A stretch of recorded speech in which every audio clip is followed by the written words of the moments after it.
इंसान अतीत में कितना पीछे तक देख सकता है, चलिए इसे समझते हैं।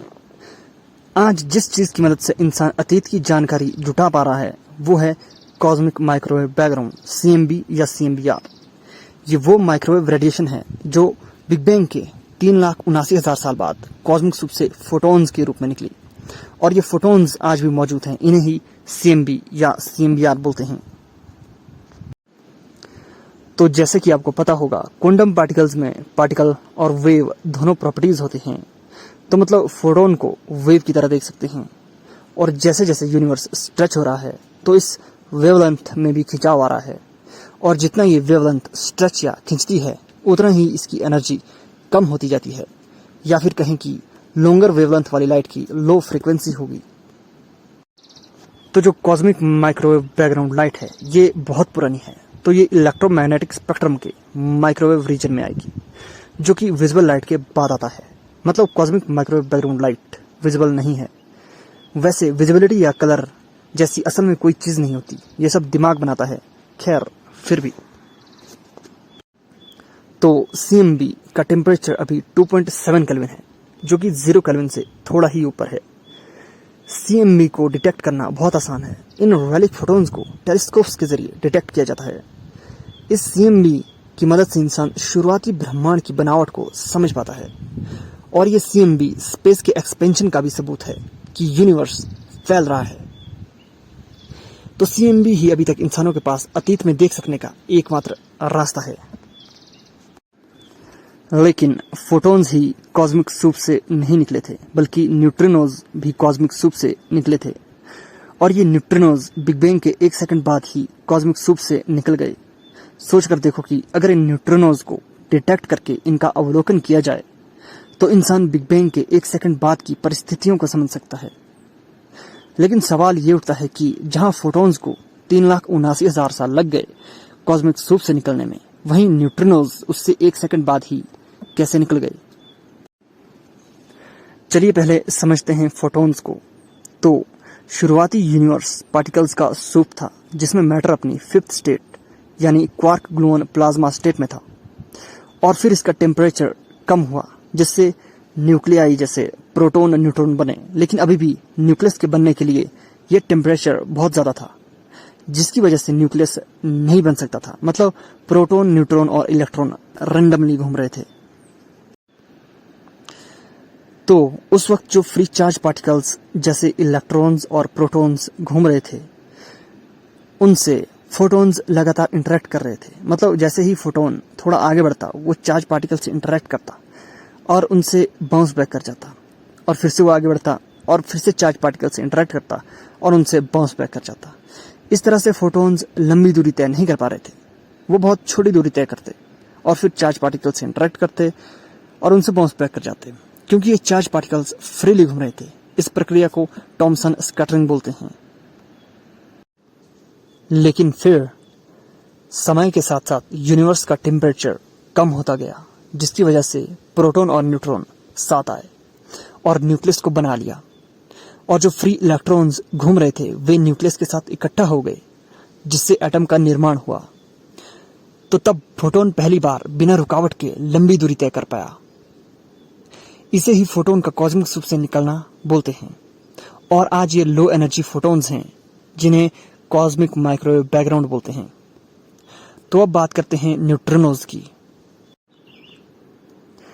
न्यूट्रिनोज कैसे 1 सेकंड बाद ही कॉस्मिक सूप से निकल पाए। न्यूट्रिनोज की एक खासियत है कि ये इलेक्ट्रोमैग्नेटिक और स्ट्रॉन्ग फोर्स के साथ इंटरेक्ट नहीं करते हैं, ये बस वीक फोर्स और ग्रेविटी के साथ इंटरेक्ट करते हैं। यही कारण था कि ये न्यूट्रिनोज बिग बैंग के 1 सेकंड बाद ही कॉस्मिक सूप से निकल पाए। चलिए थोड़ा डिटेल में बात करते हैं। तो ग्रेविटी के साथ स्टेरियल न्यूट्रिनोज इंटरेक्ट करते हैं, लेकिन ये इंटरेक्शन बहुत वीक होता है, क्योंकि जितना कम मैस हो उतना ही ग्रेविटी के साथ इंटरेक्शन वीक होता जाता है, और न्यूट्रिनोज फोटॉन के बाद सबसे हल्के पार्टिकल्स हैं। तो ऐसा कह सकते हैं कि ये सिर्फ वीक फोर्स के साथ ही इंटरेक्ट करते हैं। वीक फोर्स न्यूक्लियस में रेडियो एक्टिव डीके प्रोसेस को करती है। मतलब न्यूट्रिनोज न्यूक्लियस के साथ ही ज्यादातर समय इंटरेक्ट करेंगे। मतलब ये एटम के सिर्फ 1% हिस्से के साथ ही इंटरेक्ट करते हैं, क्योंकि न्यूक्लियस के अलावा एटम का 99% हिस्सा इलेक्ट्रॉन क्लाउड से मिलकर बना होता है। यही कारण है कि ये न्यूट्रिनोज ज्यादातर समय बिना इंटरेक्ट के ही गुजर जाते हैं। जैसे आपके अंगूठे में से इस वक्त करोड़ों की तादाद में न्यूट्रिनोज गुजर रहे हैं, लेकिन कोई भी इंटरेक्ट नहीं कर रहा। तो अब बात करते हैं न्यूट्रिनो इंटरेक्शन को कैसे मेजर किया जाता है। तो जब न्यूट्रिनो न्यूक्लियस के करीब आते हैं तो ये वीक फोर्स कैरी करने वाले पार्टिकल्स W या Z बोसोन को न्यूक्लियस के साथ शेयर करते हैं, जिसके चलते न्यूक्लियस में रेडियो एक्टिव डिके होता है, जिससे न्यूक्लियस में से कई तरह के पार्टिकल्स बाहर निकलते हैं और इन पार्टिकल्स को मेजर करके न्यूट्रिनो डिटेक्टर में न्यूट्रिनोज का पता लगाया जाता है। तो न्यूट्रिनोज के 3 प्रकार होते हैं, इलेक्ट्रॉन न्यूट्रिनो, म्यून न्यूट्रिनो और ताऊ न्यूट्रिनो। ये तीनों ही पार्टिकल्स अलग अलग पैटर्न्स बनाते हैं पार्टिकल्स के न्यूक्लियस से बाहर निकलने का। जैसे जब इलेक्ट्रॉन न्यूट्रिनो इंटरेक्ट करेगा तो एक अलग पैटर्न्स में पार्टिकल्स बाहर निकलेंगे न्यूक्लियस से, और जब ताऊ न्यूट्रिनो इंटरेक्ट करेगा तो एक अलग पैटर्न्स में पार्टिकल्स बाहर निकलेंगे न्यूक्लियस से, और जब म्यून न्यूट्रिनो इंटरेक्ट करेगा तब भी ऐसा ही होगा, जिससे पता लगता है कि कौन से न्यूट्रिनो ने इंटरेक्ट किया है।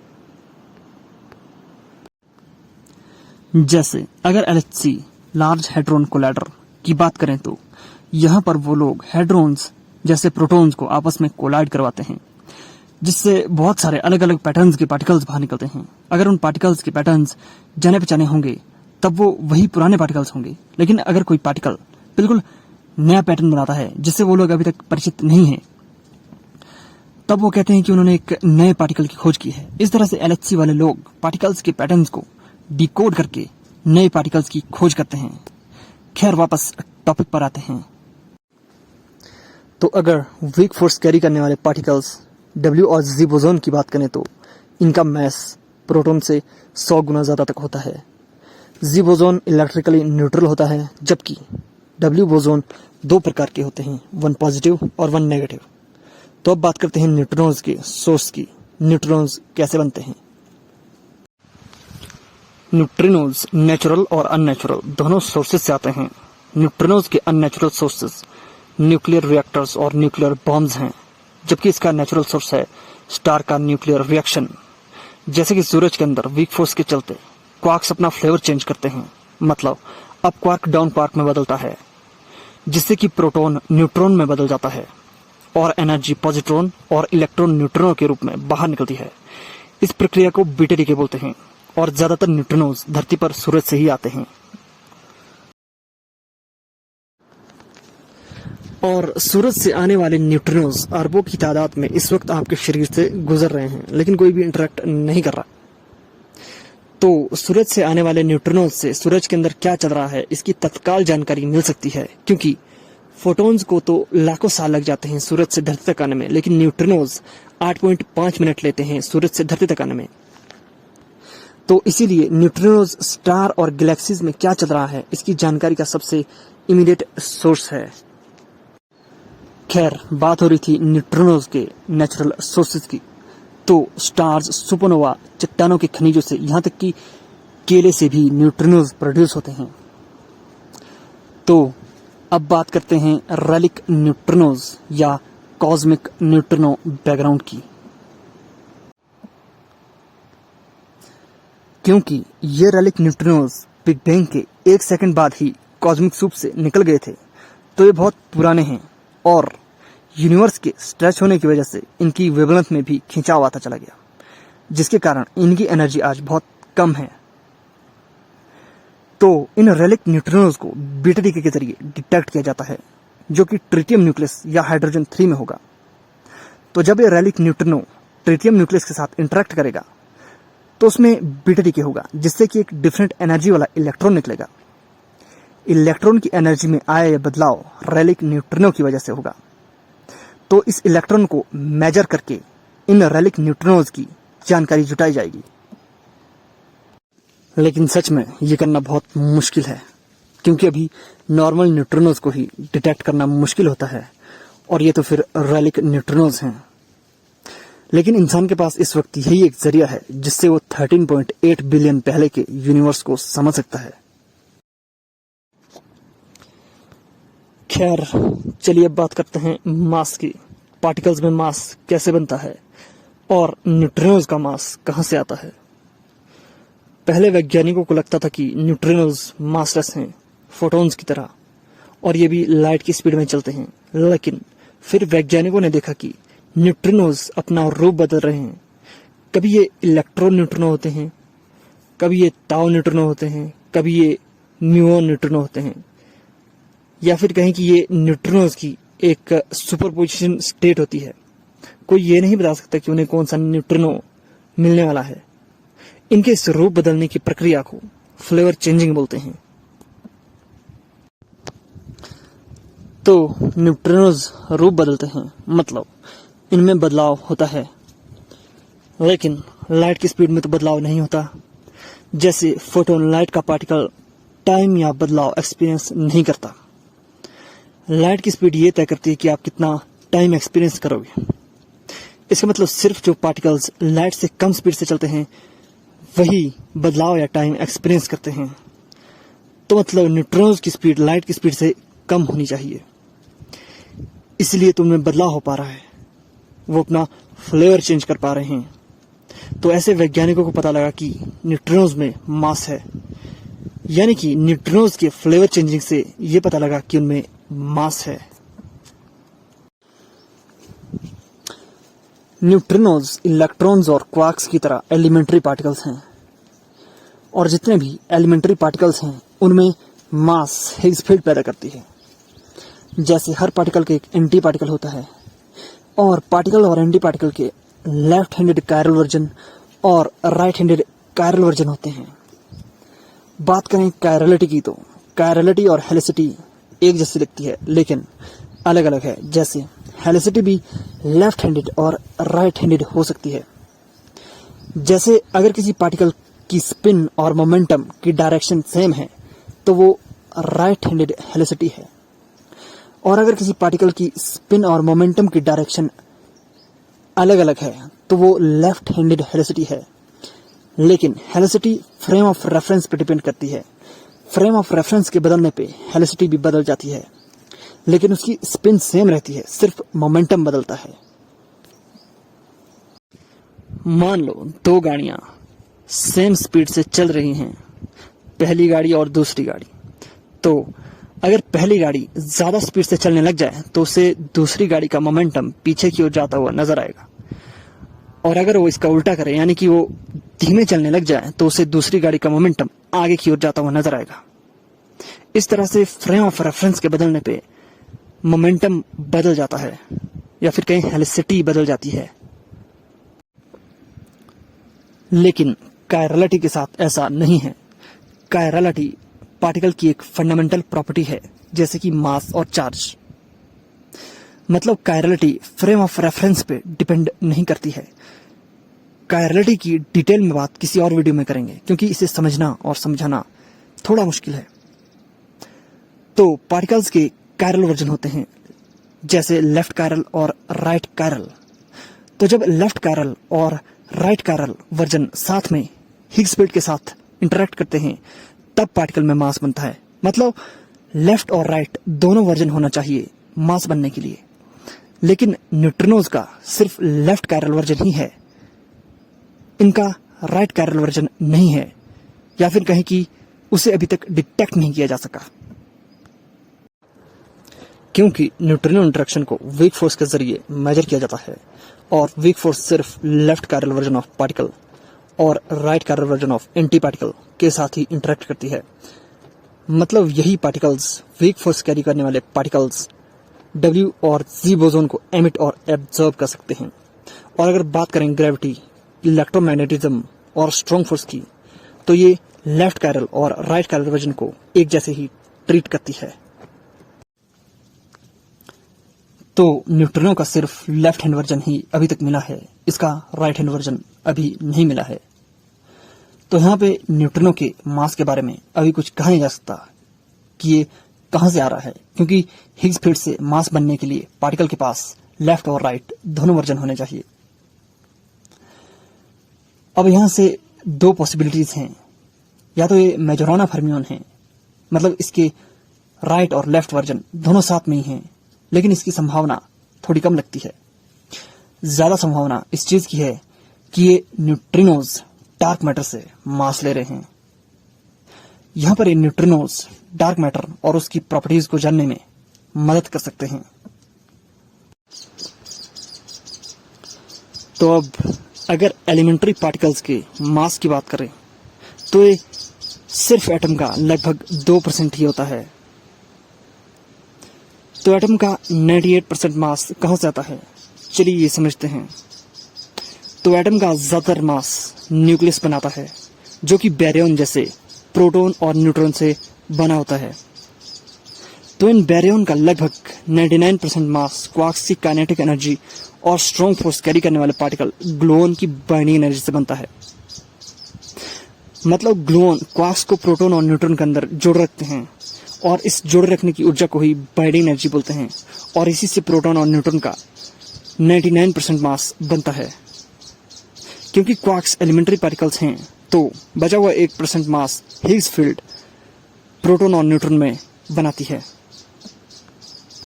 तो ग्लूऑन्स की बाइंडिंग एनर्जी कैसे काम करती है, चलिए इसे थोड़ा डिटेल में समझते हैं।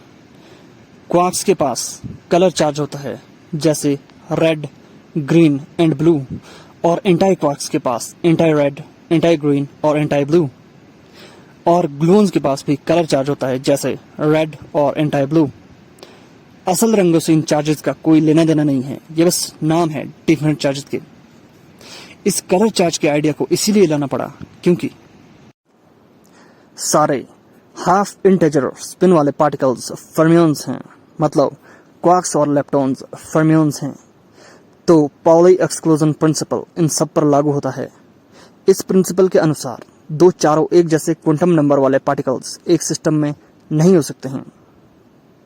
जैसे एक एटॉमिक ऑर्बिटल में 2 ही इलेक्ट्रॉन्स होते हैं, अगर इस ऑर्बिटल में एक और इलेक्ट्रॉन को ऐड करेंगे तो वो दोनों में से किसी एक के आइडेंटिकल हो जाएगा, जो कि पाउली एक्सक्लूजन प्रिंसिपल को वायलेट करेगा। इसीलिए एक एटॉमिक ऑर्बिटल में 2 ही इलेक्ट्रॉन्स होते हैं।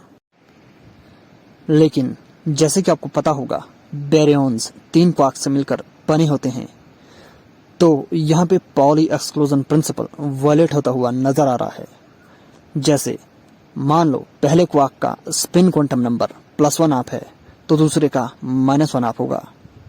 अब जो तीसरा है उसका या तो +1 हाफ होगा या -1 हाफ होगा, जो कि पहले या दूसरे क्वार्क के आइडेंटिकल हो जाएगा, जिससे पाउली एक्सक्लूजन प्रिंसिपल वायलेट होगा। इस प्रॉब्लम को दूर करने के लिए वैज्ञानिकों ने कलर चार्ज के आइडिया को लाया, जिसके अनुसार क्वार्क्स के पास एक अलग तरह का चार्ज होगा, जिसे कलर चार्ज बोला गया, जैसे रेड, ग्रीन एंड ब्लू। तो जिन पार्टिकल्स के पास कलर चार्ज होता है, वो स्ट्रॉन्ग फोर्स कैरी करने वाले पार्टिकल ग्लूऑन को एमिट और एब्जॉर्ब कर सकते हैं। बिल्कुल वैसे ही जैसे ही जिन पार्टिकल्स के पास इलेक्ट्रिक चार्ज होता है, वो इलेक्ट्रोमैग्नेटिक फोर्स कैरी करने वाले पार्टिकल फोटोन को एमिट और एब्जॉर्ब कर सकते हैं, जिससे इलेक्ट्रोमैग्नेटिक फोर्स बनती है या फिर जिससे इलेक्ट्रिक और मैग्नेटिक फील्ड्स बनती है। लेकिन इलेक्ट्रोमैग्नेटिक फोर्स की स्ट्रेंथ डिस्टेंस के साथ कम होती जाती है, क्योंकि फोटॉन्स इलेक्ट्रिकली न्यूट्रल होते हैं, जिससे वो दूसरे फोटॉन्स के साथ इंटरेक्ट नहीं कर सकते हैं। तो जिन पार्टिकल्स के पास कलर चार्ज होता है, वो स्ट्रॉन्ग फोर्स कैरी करने वाले पार्टिकल ग्लूऑन को एमिट और एब्जॉर्ब कर सकते हैं। बिल्कुल वैसे ही जैसे जिन पार्टिकल्स के पास इलेक्ट्रिक चार्ज होता है, वो इलेक्ट्रोमैग्नेटिक फोर्स कैरी करने वाले पार्टिकल फोटोन को एमिट और एब्जॉर्ब कर सकते हैं, जिससे इलेक्ट्रोमैग्नेटिक फोर्स बनती है या फिर जिससे इलेक्ट्रिक और मैग्नेटिक फील्ड्स बनती है। लेकिन इलेक्ट्रोमैग्नेटिक फोर्स की स्ट्रेंथ डिस्टेंस के साथ कम होती जाती है, क्योंकि फोटॉन्स इलेक्ट्रिकली न्यूट्रल होते हैं, जिससे वो दूसरे फोटॉन्स के साथ इंटरेक्ट नहीं कर सकते हैं। वहीं दूसरी ओर स्ट्रॉन्ग फोर्स कैरी करने वाले पार्टिकल ग्लूऑन के पास कलर चार्ज होता है, जिससे वो दूसरे ग्लूऑन्स के साथ इंटरेक्ट कर सकता है। तो इन ग्लूऑन्स के बीच एमिशन और एब्जॉर्प्शन चलता रहता है, जिससे ये ग्लूऑन्स क्वार्क्स के बीच एक तरह की फ्लक्स ट्यूब्स बनाते हैं, जो कि उन क्वार्क्स को जोड़े रखने का काम करती है, जिसे ग्लूऑन फ्लक्स ट्यूब्स बोलते हैं। ग्लूऑन्स के आपस में इस इंटरेक्शन से ये होता है कि इन ग्लूऑन फ्लक्स ट्यूब्स की स्ट्रेंथ एक समान बनी रहती है। मतलब अगर आप दो क्वार्क्स को अलग करने की कोशिश करो तो उनके बीच जो स्ट्रॉन्ग फोर्स काम कर रही है उसकी स्ट्रेंथ दूरी के साथ कम नहीं होगी। लेकिन आप अगर काफी एनर्जी देते हो क्वार्क्स को अलग करने के लिए तो इससे ग्लूऑन फ्लक्स ट्यूब टूट जाएगी और जो एनर्जी आपने लगाया क्वार्क्स को अलग करने के लिए उसी एनर्जी से क्वार्क और एंटी क्वार्क का पैर बनेगा जिसे मेसोन बोलते हैं। और मेसोन की बात करें तो इसी के जरिए प्रोटॉन और न्यूट्रॉन आपस में इंटरेक्ट करते हैं, मतलब ये इस मेसोन को एमिट और एब्जॉर्ब करते हैं। तो इस मेसोन इंटरेक्शन के चलते प्रोटॉन और न्यूट्रॉन न्यूक्लियस में एक साथ जुड़े रहते हैं। मेसोन बोसोन्स होते हैं क्योंकि इनकी इंटेग्रल स्पिन होती है, लेकिन क्योंकि मेसोन पार्टिकल और एंटी पार्टिकल का पैर है तो ये बहुत थोड़े समय के लिए रहता है। तो ग्लूऑन के एक्सचेंज से क्वार्क्स कलर शेयर करते रहते हैं एक दूसरे के साथ। जैसे रेड कलर का क्वार्क रेड कलर के ग्लूऑन को एमिट करेगा। अब रेड कलर तो ग्लूऑन ले गया तो वो रेड कलर का क्वार्क अब ब्लू कलर में बदल जाएगा और जो क्वार्क उस रेड कलर के ग्लूऑन को एब्जॉर्ब करेगा वो रेड कलर में बदल जाएगा। इस तरह से ग्लूऑन इनके बीच कलर चार्ज के एक्सचेंज का काम करते रहते हैं। और रेड ग्रीन एंड ब्लू ये तीनों कलर इक्वल होते हैं एक दूसरे के, जिससे कि एक न्यूट्रल कलर या चार्ज को बनाते हैं। मतलब प्रोटॉन और न्यूट्रॉन कलर न्यूट्रल होते हैं और क्वार्क और एंटी क्वार्क कंबाइन होकर ग्लूऑन बना सकते हैं और ग्लूऑन स्प्लिट हो सकता है क्वार्क और एंटी क्वार्क में। यहाँ पे टोटल कलर चार्ज कंजर्व हो रहा है और लगातार क्वार्क्स बन रहे हैं। मतलब समझने के लिए प्रोटॉन और न्यूट्रॉन तीन क्वार्क्स से मिलकर बने होते हैं, लेकिन असल में लगातार वहां काफी सारे क्वार्क्स बन रहे होते हैं और खत्म हो रहे होते हैं। तो क्वार्क एकमात्र ऐसा एलिमेंट्री पार्टिकल है जो चारों फोर्सेस के साथ इंटरेक्ट करता है। इनके पास इलेक्ट्रिक चार्ज, कलर चार्ज, मास और स्पिन ये चारों प्रॉपर्टीज होती हैं।